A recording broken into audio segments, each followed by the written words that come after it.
How's it going, guys? So this is just a quick channel update to let you know. Did a poll on the Twitter and the Discord. Didn't get much on the Twitter. Got more on the Discord. Only a few of you actually voted, so it's whatever on that one. It was between doing more Binding of Isaac on Monday or starting the Diablo 2 playthrough on hardcore mode. So the winner is Diablo 2. So we're going back to Diablo 2. So I'm actually happy because I was getting a little burnt on Binding of Isaac because, like I said, with Binding of Isaac, there's no saves. You know, you have to either play one entire thing playthrough or you start at the beginning of the game. So it's like it's more gameplay than really was like a playthrough or walkthrough or something like that. So as good as Binding of Isaac is, it's gonna be put on the shelf right now. So I eventually have a little more interest into it because I already tell I was already starting to get burned out on it. I only did like a few videos of it too, but it's just most of it's just not building the save part is what kind of like bugged me. So for the Diablo 2 hardcore playthrough, I was debating on which character I wanted to play. Now, I could have gone the easy route by choosing like the Amazon, the Necromancer, the Paladin, the Sorceress, the Assassin, and basically with the Sorceress, you have your Elemental. She's gonna be a little squishy in the beginning, but she's gonna hit extremely hard very in the end. Same thing with the Amazon. She's got that range, so she's can stay far away. You got the Paladin, which has got defensive auras and offensive auras, just a walking tank.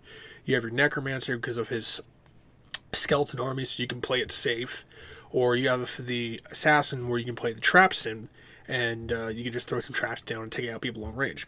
I was like, it's a little too easy. So it came down to two last champions: the Barbarian and then the Druid.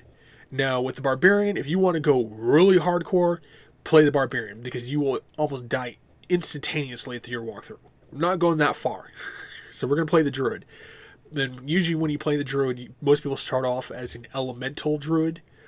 The problem with Elemental Druid is that once you start putting points into your Fissure or something like that, which is a fire-based Druid, later on in Act 4, enemies become more resistant to fire. So it makes it a lot harder. But at the same time, it makes it easy because once it's high enough damage, you just take out whole groups of them. So we're not doing that. We're going to be doing a shape-shifting druid. So you actually have to be up close and physical. And because with shape-shifting druids, there's a huge difference between playing an actual champion and shape-shifting druid based on more of attack speed. And what they did with the shape-shifting druid, instead of making them extremely fast, they actually reduced their attack speed when you're in your wolf or bear forms. You actually attack slower than you would with an actual champion. So with something that's like, say, a fast attack speed, when you're in your werewolf form, you're actually attacking slow attack speed. So, that's why most people who play werewolf druids and stuff like that usually go with two-handed weapons that have something very fast attack speed to it. So they can have that at least increase and continue to have items that give them increased attack speed and stuff like that, so they can actually just get in there and start taking enemies out. Otherwise, instead of just going wham, wham, wham, wham, wham, you're going wham, wham, like that. You're hitting really slow. And Act 4 of Diablo is going to be interesting, because so far, Diablo has always been the biggest goddamn threat. Mephisto, I can easily cheese. Baal is super easy to cheese.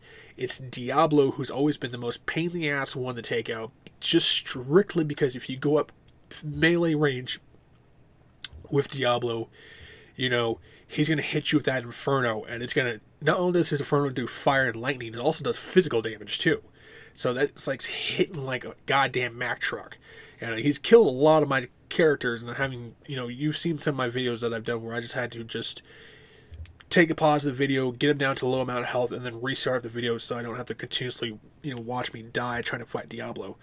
But with the Werewolf Druid, it should be a little more interesting because I do not just strictly Werewolf, I'll do a combination of Elemental tree with him too, so he stays alive a little bit longer. He won't stay alive too much longer, but it's going to be a close fight with Diablo.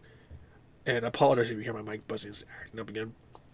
But, let's see if I fix that. So yeah, that's that. So starting Mondays will be the Diablo 2 playthrough, so that'll be this Monday, of course.